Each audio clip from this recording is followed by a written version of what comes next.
What could a physician hear through a sheet of clothing that his unaided ear could not hear against the body? In 1816, that question confronted René Laennec, a French doctor working in Paris medicine, where examining the chest often demanded an intimacy that was uncomfortable for both physician and patient. His answer began not with brass, steel, or elaborate machinery, but with a simple wooden tube. That tube would become the stethoscope and change medical diagnosis forever. Laennec was not searching for a theatrical invention. He was trying to solve a practical and deeply human problem. The heart and lungs were hidden inside the body, yet doctors were expected to judge their condition from faint signs, breathing patterns, pulse, complexion, fever, and the patient's account of pain. Directly placing an ear against a patient's chest could reveal sound, but social discomfort made the method awkward, especially when examining women. Paris offered no shortage of medical ambition, but ambition alone could not make invisible disease visible. Physicians had theories, experience, and formidable observational skills, yet many diagnoses remained uncertain. A cough might signal several illnesses. Chest pain could conceal different causes. The body spoke in whispers, and medicine lacked a reliable instrument with which to listen. Laennec recognized that the obstacle was not merely knowledge, it was access. The familiar account describes the moment of invention through children playing with a hollow log, sending sounds from one end to the other. Laennec, noticing how wood carried vibration, rolled a sheet of paper into a cylinder and placed one end against a patient's chest. The sound became clearer. The improvised device created distance without sacrificing information, transforming social discomfort into an engineering opportunity.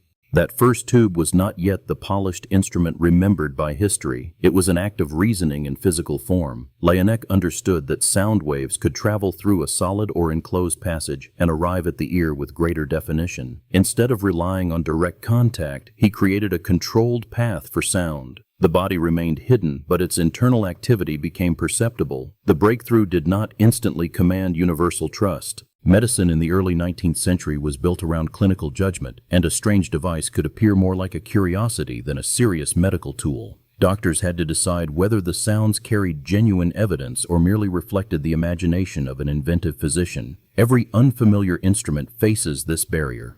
It must first earn credibility before it can create a new standard. Laennec continued refining the design.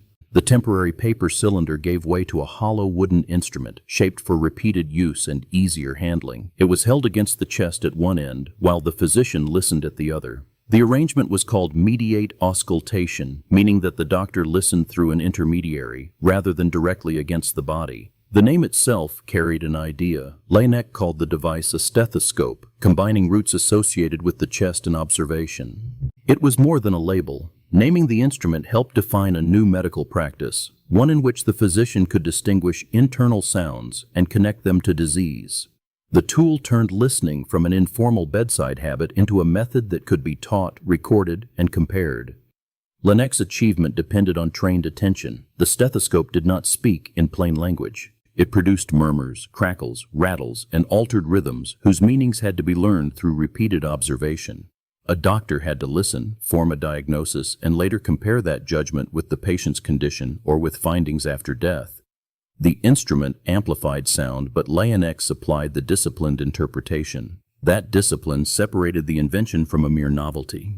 Laennec used the stethoscope to investigate diseases of the heart and lungs, especially conditions whose physical signs could be detected through the chest. He described patterns associated with illness and gave medical language to sounds that had previously been missed or dismissed. His work linked what the ear detected during life with what disease did inside the body.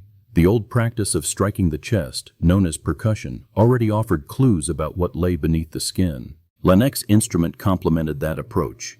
Percussion suggested differences in the body's interior. Auscultation revealed movement and vibration. Together, these methods encouraged physicians to treat the chest not as an unknowable region, but as a field of evidence. In 1819, Laennec published his major work on mediate auscultation. The book presented the stethoscope and the observations gathered through it to the medical world. Publication mattered because invention becomes influential only when others can examine its reasoning, reproduce its method, and challenge its conclusions. Laennec was no longer presenting a private trick at the bedside. He was proposing a new language for clinical medicine. The struggle was intellectual as much as social. Some doctors resisted the idea that diseases could be identified through subtle acoustic signs.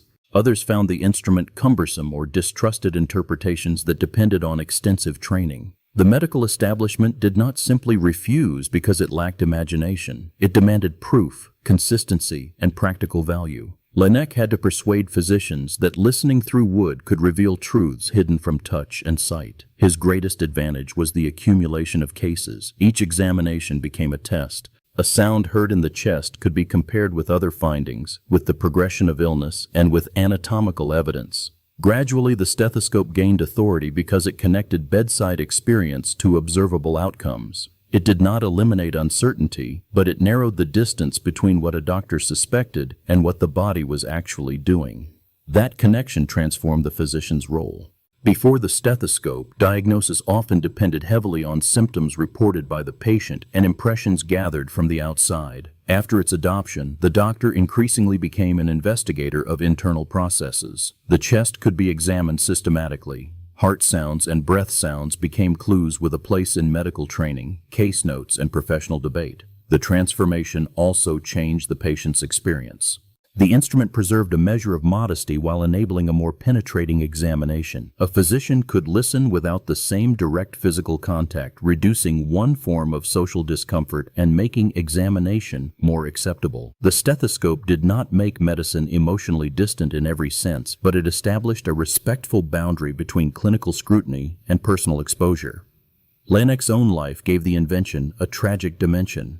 He was deeply associated with diseases of the chest, and he eventually died of tuberculosis in 1826. That fact does not turn his story into legend. It reveals the danger surrounding 19th century medicine. Physicians studied illnesses they could not yet control, often at personal risk. The instrument brought knowledge, but knowledge arrived before reliable treatment. The original stethoscope was modest beside the complex machines that later entered hospitals. It was a single channel, a simple acoustic pathway, and an object that could be made by skilled hands. Yet simplicity was part of its power. It required no electricity, no laboratory, and no elaborate infrastructure. A physician needed only the instrument, a quiet moment, and ears trained to recognize patterns. Over time, designs evolved.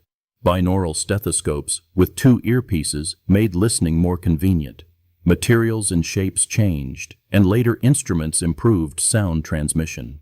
But these refinements preserved Laennec's central insight. An engineered device could mediate between the hidden body and the human senses. The future did not discard his principle. It built upon it. The stethoscope also helped establish a culture of measurement in medicine. A sound could be described, compared, and associated with a particular condition. The patient was not reduced to a number, but symptoms were no longer the only evidence available.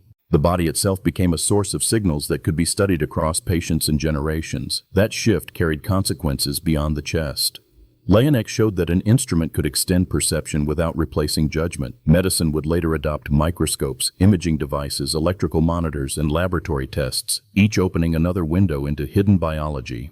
The stethoscope belonged to the same larger revolution, the movement from medicine based mainly on visible symptoms toward medicine grounded in evidence gathered from within. Its influence reached medical education as well. Students learned not only what diseases looked like, but what they sounded like. The bedside became a place of apprenticeship, where experienced physicians passed on subtle distinctions through repeated listening. The instrument created a shared practice among doctors who might otherwise rely on private intuition. It made an invisible skill teachable. Yet the stethoscope never made diagnosis automatic. A murmur could be overlooked. A sound could be misinterpreted. The instrument could encourage confidence as easily as caution. Laennec's true innovation was not the promise of perfect certainty. It was the creation of a better question. What evidence is the body offering, and how can that evidence be heard clearly? That question explains why the invention endured. The stethoscope was born from discomfort, but it matured through perseverance.